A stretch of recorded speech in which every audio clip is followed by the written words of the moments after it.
Hello everyone out there, my name is Reed Carlisle and I just got accepted to the in-home Steam streaming beta.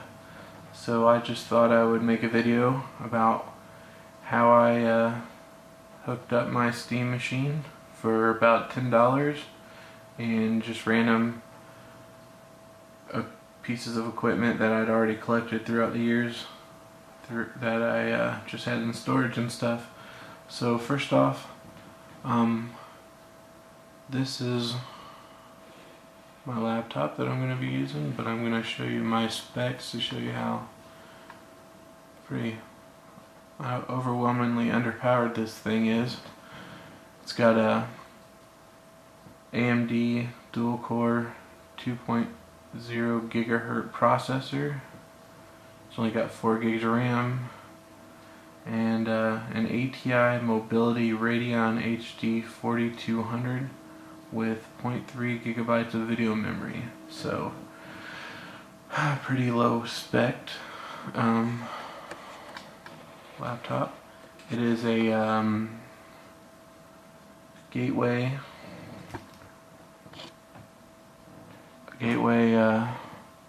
NV53, I think that's what it is.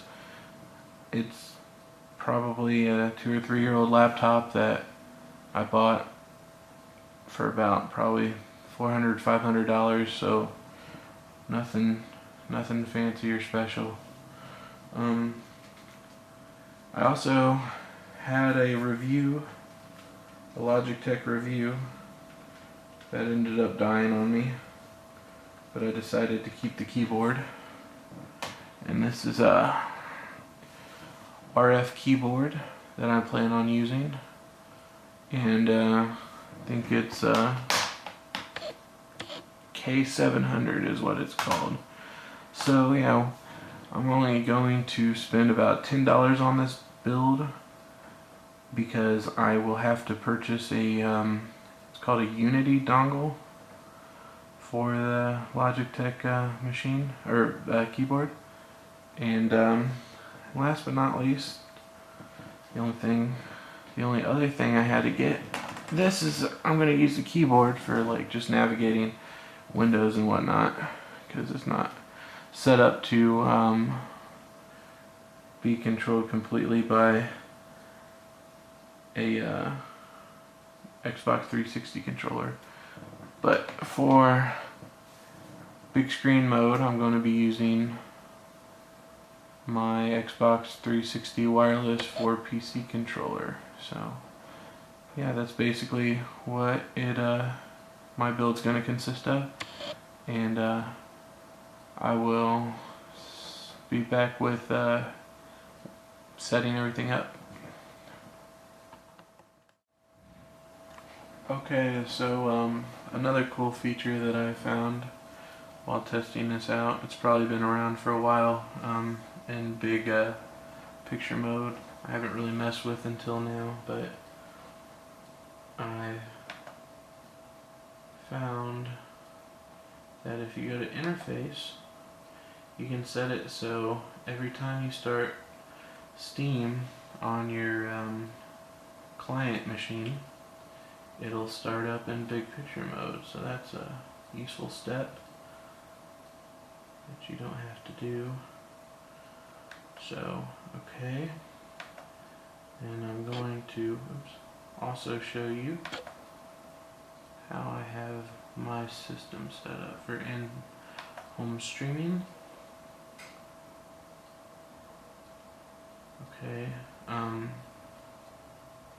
got 10 megabit because I had it on unlimited, and even though I have a fairly fast internet connection, I kept running into lag for some reason, and I read online that if you lower your bandwidth down to like 5 or 10, even though it sounds pretty counterintuitive, that it would help my lag issues, which, crazy enough, it helped. And also, I don't have the best in-home network setup available. I have a fairly old wireless, I think it's just a wireless, I think it's a wireless in router, but it doesn't give me the best consistency in the world, so I'm dropping my resolution that it'll display down to 720p, and I've also limited my frame rates to 60 frames per second because I was hoping that would help get rid of some of the lag, and surely enough, once I did all that stuff, I'm pretty much lag free. So anyway, okay, now I'm going to show you what I'm doing for wireless or wired connection right now.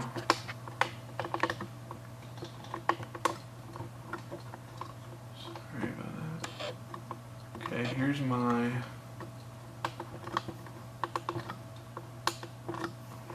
answer to my not so great wireless router. I got this, it's a Rocketfish brand Powerline Ethernet switch, and what it does is basically uses the wiring in your house as a wireless internet connection, or a wired internet connection. It doesn't work perfectly, but it's better than nothing, and I've been using it with my media center setup, and it seems to work perfectly for streaming Netflix and Hulu and or all my stuff on my PS3, YouTube, all that stuff. Seems to work without any buffering or anything like that, so that's what I'm doing for that. Okay, now I'm going to bring you guys down.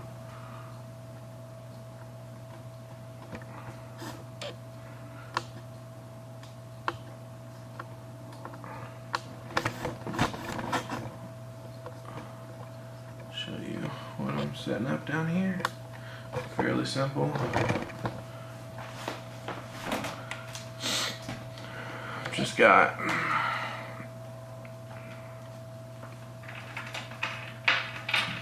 the power connection,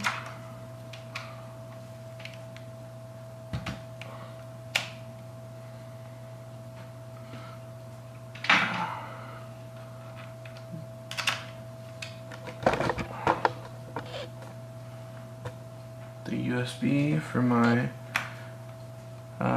Xbox 360 for PC wireless controller. That's a sensor for it. HDMI.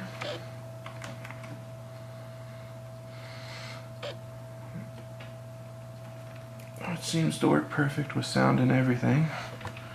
And my wired connection. That's not really wired, but it works good enough.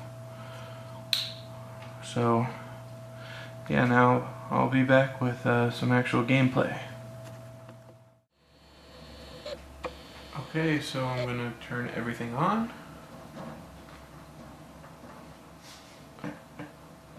And to stream, I'm streaming to my Toshiba 62-inch DLP. It's only a 1080i, but it supposedly upconverts to 1080p, whatever that means. I think it's just a marketing gimmick, but pretty happy with it. We've had it for about, I'd say probably 6 or 7 years. It served us well. Okay, let's make sure we are connected. Says we're connected. I think I'm just going to do a quick display of what streaming looks like. Okay, as you can see, gives you the option to stream and not download or install, or not just play. It just says stream. I think I'm gonna try Tomb Raider because I just recently bought it and I think it's fun to play. So, not very far into it. Okay. Oh, that's fun. Let's try it again. You guys gotta remember this is a beta, so things might not always work perfectly. Ooh, seems kind of choppy.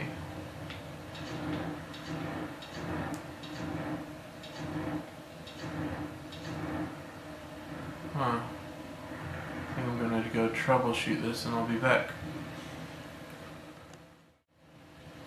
Okay, like I said, this is in beta, so there's bound to be some glitches. Basically all I did was restart my host computer, which is in the room over in front of us. It's got a pretty beefy GPU in it. It's got a ATI or AMD 7970. So with that, I am able to get a fairly decent frame rate with everything set as high as it can go. As you can see, I have the Tress SSFX, which allows her hair to be all fancy and stuff, but you're only able to do that on AMD, which is one of the very few times that it actually pays off to get an AMD card. I really miss PhysX. So, okay. Frame rate seems to be much better.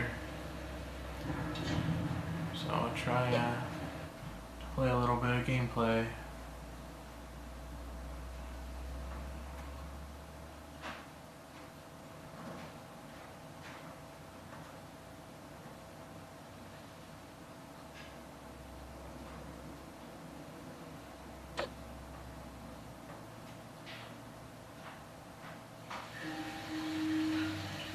Okay. The colors don't look great on my camera, but they seem to be pretty good on my TV. See very little. I actually see no stutter that I can discern. You tell it's the feed has been a little bit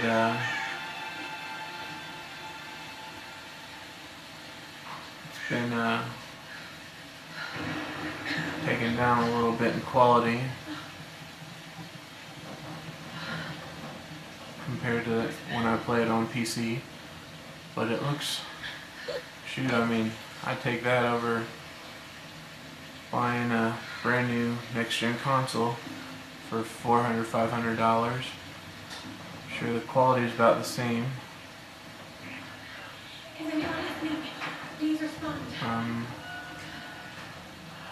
I didn't know I was going to run into a cutscene. Sorry about this. But I guess cutscenes show you how flawlessly it runs. Yeah, the feed's encoded quite a lot, so quality is not quite there, but it's still really, really good. Definitely good payoff for having this ability. And also, if you saw at the very beginning in the opening scenes, where the intro screen, if you don't own this game, if you've never seen the intro screen, there is a glitchy look to the intro menu. So that's not Steam messing up, that's just how it was designed. So, alright. Let's see if I can skip this cutscene.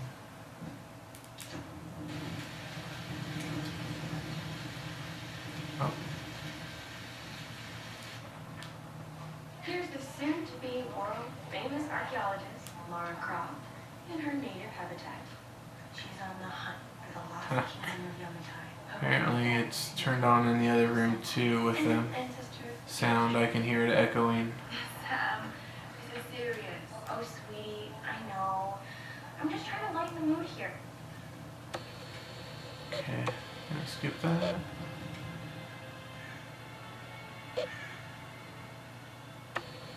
Just want you guys to be able to see some actual gameplay.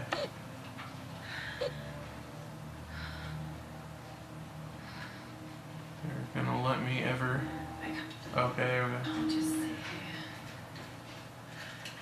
I've got to find something to eat. Oh, I think there's a little bit of lag there.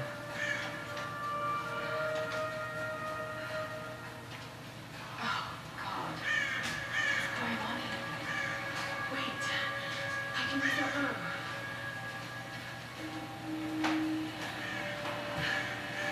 Alright. Well.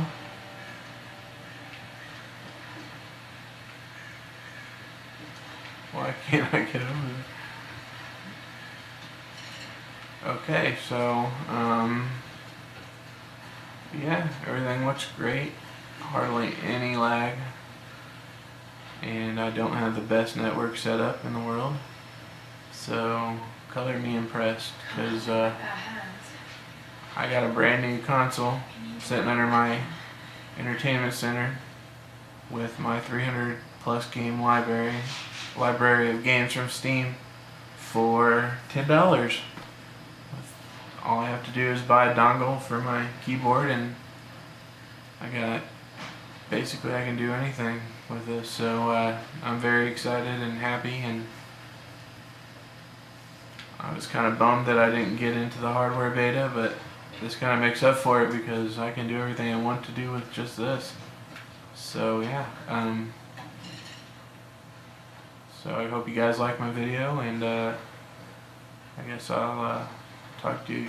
I'll see you guys later. Bye.